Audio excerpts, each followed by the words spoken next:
No niin, se olisi vuorossa eka testi tällä uudella Eatoni M62 remmiahtimella.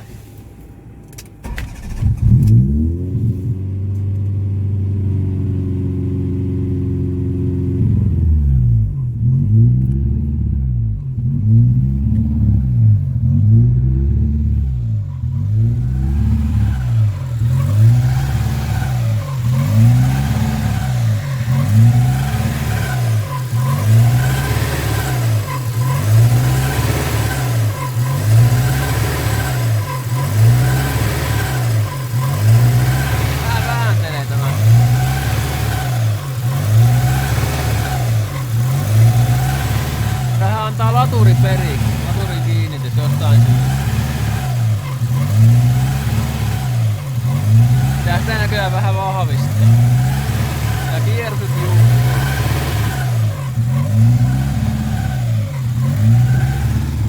laitaanpas tuo remmiahdin käyttöön. Se on tää kytkin nytte.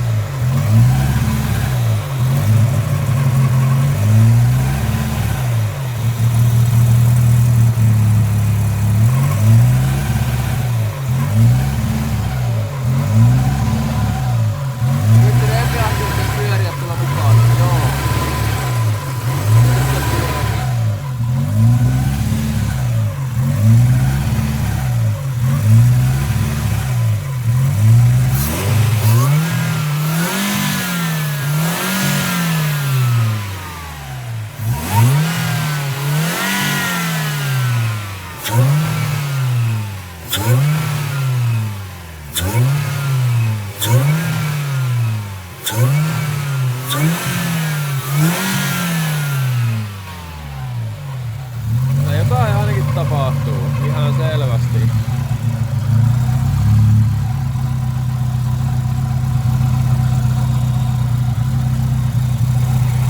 Tää bensapainetta säätää varmaan isommalla. Ja nyt niin pienellä.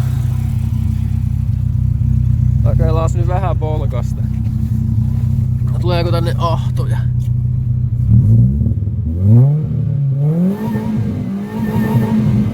Tulee. Kyllä ahtoja tulee nyt. Pitää seuraavaksi säätää tuota.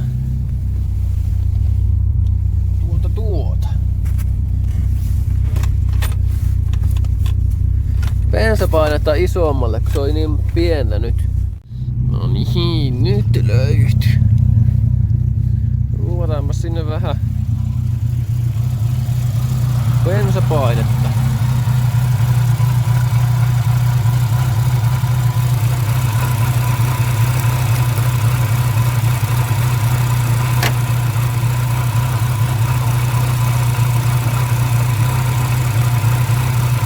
Ollekohan me laituttais? Täällä oli ihan pienet tuuttimet, niin laittaa nyt kunnolla.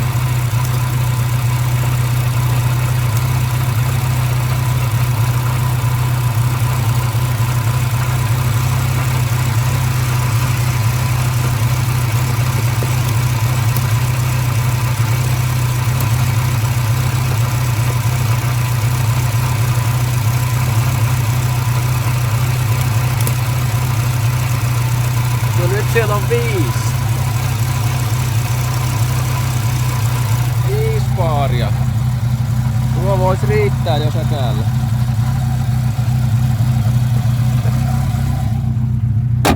Että pystyis vähän se ajamaan. En tiedä. Kokeillaan tehdä tämmönen pikkunen veto. Laitetaan nyt turvavyö ekaan.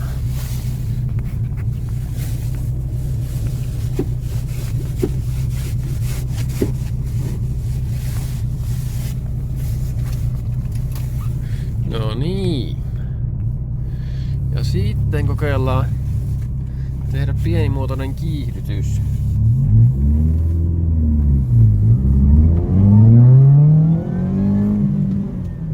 Joo, kyllä.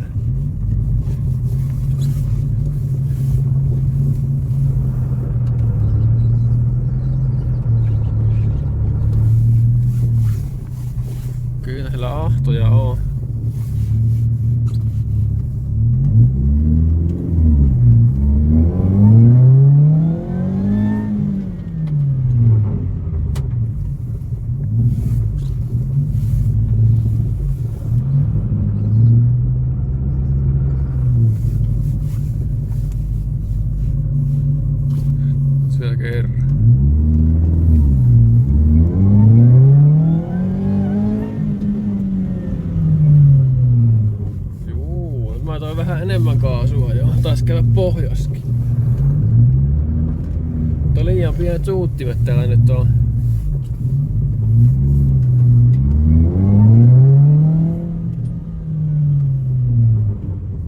Mutta toimii. Seuraavaksi vaan isommat suuttimet tänne tilaukseen tai etsimään. Näitä näin, niin mikähän tämä tästä?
Koeajot suoritettu ja kyllähän tämä ihan toimii, että ahtoja on enemmän kuin ennen, mutta mulla nyt ei tosiaankaan riitä ei tällä hetkellä ei riitä nuo suuttimet.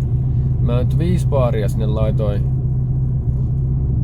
bensan paineeksi, tai säädin niin korkealle sen, mutta eihän se vielä riitä, eikä mä ajattelin isommat suuttimet tähän, tai en tiedä. Se voisi ehkä säkälä toimia niillä vanhoilla suuttimilla, mitkä mulla oli ennen, mutta kun mulla yksi niistä hajosi, niin mun pitää tilata uudet suuttimet. Mä pistän varmaan samankokoiset nyt ekana tilaukseen tai sitten koko isommat, jos mä jostain löydän. Mutta kyllä tämä nyt niinku ihan toimi näin. Syytystä varmaan joutuu vähän säätää kun ehtii tässä näin, mutta kyllä tämä niinku toimi ihan mukavastikin tämä systeemi. Nyt laturin kanssa mä huomasin semmosen ongelman, että se nyt vähän joustaa se laturin teline siellä. Eikä mun tää sinne vähän itse tukea vielä jonkunlaista, niin ja saa siitä vähän tukevamman, mutta muutenhan tämä toimii, että ei ollut niinku mitään ongelmaa sen suhteen. Mutta juu, tästä on ihan hyvä jatkaa ja sitten pitää keksiä jonkunlainen automaattisysteemi tolle, kun mulla on täällä tämä kytkin nyt. Tämmönen kytkin löytyy täältä vaan.